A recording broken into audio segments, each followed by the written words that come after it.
Hi everyone, my name is Janelle McSwiggan. Welcome to my channel. I'm a nurse medical writer and I help nurses find remote work as medical writers. Like, subscribe, and follow if you guys want to learn more. You can also find more resources at willowbarkwriting.com.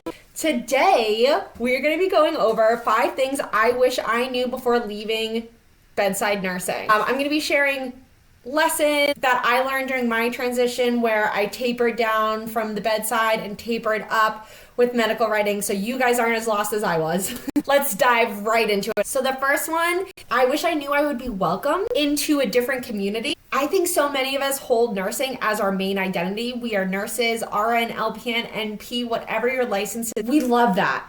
You know, so many of us call it a calling. I see license plates that have nurses. I see sweatshirts that have nurses.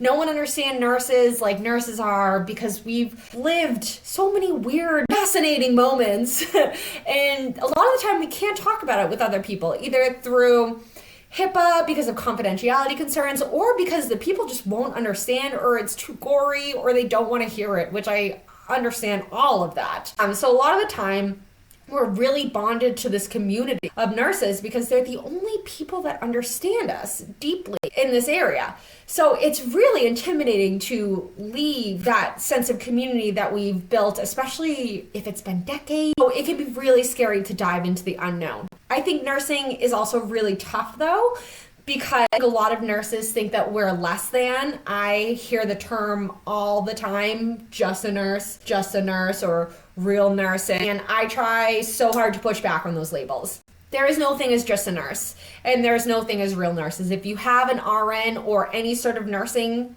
degree and an active license in your state, you're a real nurse. And just because we are not providers does not mean that we have to put just up before our name. There's no other industry that does this, so why do we do this?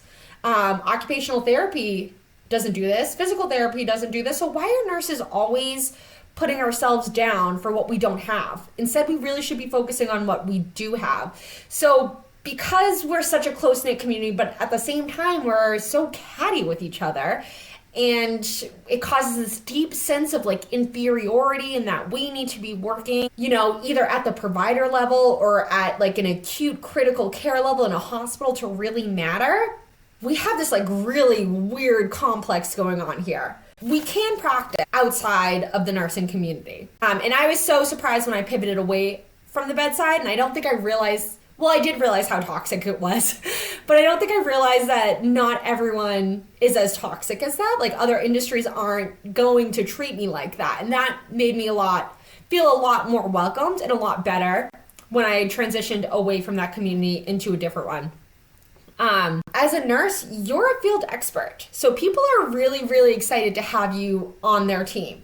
You're not hearing terms like just a nurse or real nurse. You're hearing terms like field expert and just your credentials. No one cares, which was really, really refreshing to see. So we're held in such a high regard when we enter the medical writing world that I was so taken aback. Sure, it's not the community that I'm used to, but it was a healthier community. It was a much, much healthier community that just welcomed me with open arms. So I think I was really scared to leave because I didn't understand what leaving meant, but I was really happy when I did it because my opinion was valuable. I mattered for the first time, and I wasn't a prescriber, and I didn't even work in a hospital. I never have. So it was a really surreal moment to me that people weren't putting me down for my lack of experience, my lack of titles, that they were building me up, welcoming me into these conversations because I was a field expert. So that's a huge transition that took me a really long time to get used to. And I really wish I knew that because I think it would have made me a lot more open to the idea of leaving, and I probably would have made the transition sooner. The second thing I wish I knew when I was transitioning away or to a limited capacity from the bedside was that I wasn't leaving nursing. Just because I wasn't touching a patient didn't mean I wasn't a nurse anymore. I still have an active nursing license in my state. I'm going to read you the definition of nursing from American Nursing Association, and it's our scope of nursing. I think this is so important because everyone has a lot of opinions about what a nurse is, what a nurse isn't, that I'm not a nurse because I'm not touching patients. So this is what our governing body calls nursing. So nursing integrates the art and science of caring and focuses on the protection, promotion, and optimization of health and human functioning. We prevent illness and injury, facilitate healing, and alleviate suffering through compassionate presence. Nursing is the diagnosis and treatment of human response and advocate in the care of individuals, families, groups, communities, and population. It says nothing there that I need to physically administer a medication, that I need to physically touch a patient, that I need to be in a clinical aspect.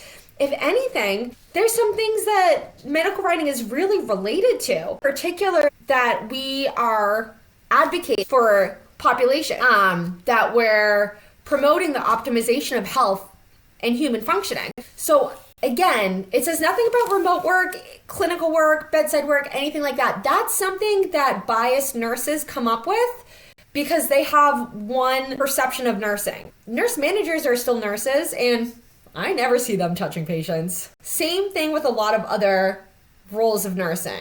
Some admission nurses, some community health nurses, vaccine nurses, research nurses, a lot of them don't provide clinical care. So the fact that nurses only working in hospital, it's a really narrow focus that I wish I understood and that I wish other nurses would understand. When I was first contemplating shifting my focus from the bedside to a remote work, I was super concerned because nursing is an identity for so many of us, including me. We're nurses. We're always on. If someone needs us, we help. So what does that look like when you take away the manual labor? It just means that I can help more people. I've been on the team to get drugs and medications manufactured that have helped thousands. My blogs about diseases have educated more patients than I ever could at the bedside. Because I didn't have time at the bedside to do what I wanted to do, what a good nurse does. Because I took away that physical touch, I'm actually able to help more patients. So I invite you to really broaden your concept of what a nurse is, because it can really change. The third thing that I wish I knew as a nurse leaving the bedside is that nothing is forever and there are no absolutes. As a nurse writing coach, I hear this from my students all the time. I think a lot of nurses are all or nothing, especially because we're so trained in that mindset at the bedside, right? We're looking for trends and we're analyzing things in that type of thought process. We also want to be the best nurses ever. And to so many, that means working in a hospital on an acute floor. It doesn't mean working remotely as a writer. And because of this mindset, so many nurses are worried about leaving bedside, even though they aren't really leaving. They're just practicing in a different capacity. It's a different niche. It's a different subspecialty of nursing. I coach nurses on how to leave the bedside and become successful writers. And so many of them are worried about leaving the bedside. I tell all of them, you can go back. I promise you, they will take you back with open arms. And you know what? If that job doesn't take you back, there's a million jobs. Nursing jobs are a dime a dozen. You are not missing out. If anything, you're missing out on not trying this new facet of nursing, this subspecialty of nursing. Clinical bedside is not going anywhere. We're in a shortage and we're going to be in a shortage for a long, long time. So that means that the job market is going to be strong for you. You can stay at a limited capacity at the bedside. You don't have to quit to become a writer. You can do it per diem and per diem. You can write in your part-time. You can work full-time at the bedside and write a blog a week. Again, you don't have to do all or nothing. It's up to you to create your own happiness, and I think a lot of nurses get caught up in that. There are no rules in life. You can do whatever you want. So if you're super concerned about leaving your job and shutting the door on nursing forever and that you won't like medical writing, I invite you to give it a try. If it doesn't work, run right back to your clinical job because I promise they will love to have you back. They are dying for nurses everywhere. So the fourth thing that I wish I knew as a nurse making the transition to a medical writer is the unknown doesn't have to be scary. Just because we don't understand what is on the other side doesn't mean it's bad, doesn't mean it's less than what we know right now. A lot of my writing students are terrified to leave the bedside again. Nursing is their whole career and a huge part of their personal identity. Most of them refer to it as a calling. So to suddenly shift their whole persona into a different perspective is difficult for them, even though medical writing is just a different type of nursing. It becomes especially intimidating when we talk about going into a specialty that they're completely unfamiliar with. I don't know about you, but I didn't know a single medical writer when I made the shift. There's not a lot of us, which means it's a really good market right now. So I think a lot of nurses are scared of the unknown, but we also didn't know about nursing when we started, right? I know I didn't. I had an inkling, but I didn't know a ton about it. So just because we don't know what's on the other side doesn't mean we need to shut it off completely. And it doesn't mean that, like I said before, it's that all or nothing. The fifth thing I wish I knew when I was transitioning from the bedside to a medical writer is that I can absolutely thrive in a different role with transferable skills. I didn't understand nurses had so many skills that make us amazing writers. Sure, we're not going to be doing G-tube feeds as writers, but we will be doing prioritization, and we will be looking for accurate information, looking for the best practices. And it's the same thing when I transitioned from being a waitress to being a nurse.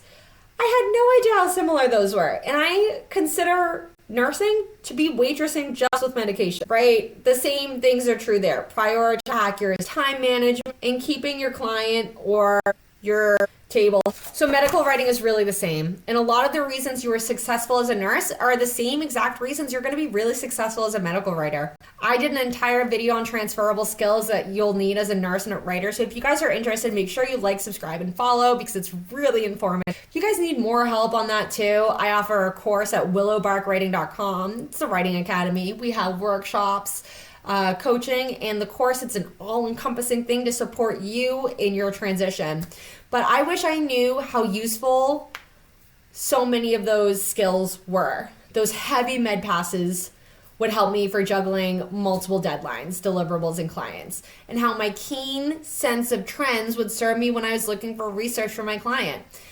It's super wild how similar these two fields are, and I wish I understood that when I was making the transition because I thought that those were completely different things.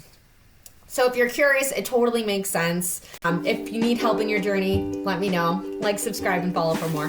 Bye, guys.